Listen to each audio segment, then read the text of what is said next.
I went to a high security prison for real estate fraud. And I didn't know why, and I was really mad about it when I first got to the FCI in Dublin, California. And FCI there's only two security levels for women. It's either all security or high security, which is behind a fence, 10-minute moves, people are serving life there, right? Or it's a camp. And I thought I was supposed to go to a camp. So I asked the case manager, why am I here? And she said, I don't know, they put a management variable on you.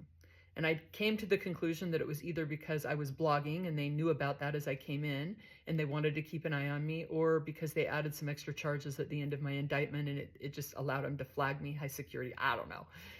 Nonetheless, I was stuck there. I spent a year in Dublin, California, and then I've shared in other videos how I was transferred around. I was put in the SHU and then transferred. And I ended up in Waseca, Minnesota, which was also an FCI or a high security prison. I spent 3 years at Waseca. And the thing I loved about it was that it was bigger, there were more programs, and there were really more opportunities to serve there. And then about a year to the gate, because I had a 7-year prison sentence. That's the other reason. Maybe because I had such a longer sentence, they just sent me high security. I don't know. Anyway, the counselor called me in when I had a year to the gate and told me they were sending me to a camp because my security was so low. Not only would I be sent there, that I would be sent on a commercial airplane without an escort.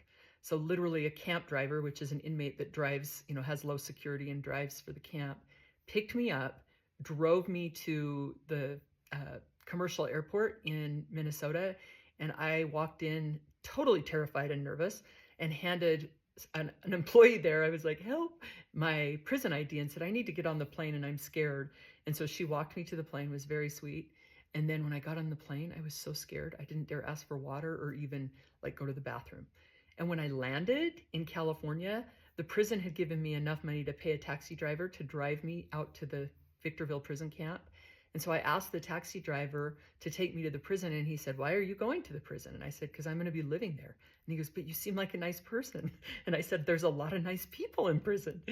We had a great conversation, and when he dropped me off, he gave me his card and said, hey, if you need anything, just call me.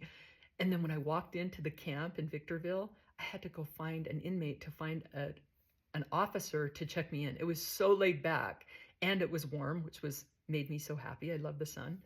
And that's how I ended up in a high security prison. I did my last 7 months at the camp, and then I came home.